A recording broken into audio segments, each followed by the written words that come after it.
Hello guys, welcome. In this video tutorial, we will learn how to convert CSV file to Excel. Let us begin. In first step, navigate to Data tab. From Text CSV, choose your CSV file and then import.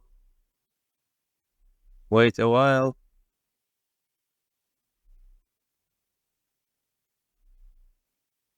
As you can see, the CSV file is loaded. Here we have 3 columns and the spacer is comma. If you choose semicolon, it will be 1 column. I will back to comma.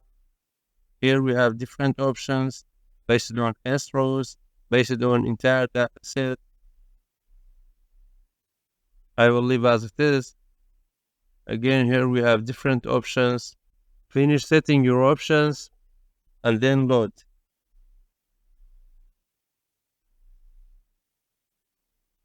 As you can see, all the data loaded into Excel. Thanks for watching. I hope you found this video to be helpful. For more daily tips and tricks, subscribe us and don't forget to like the video.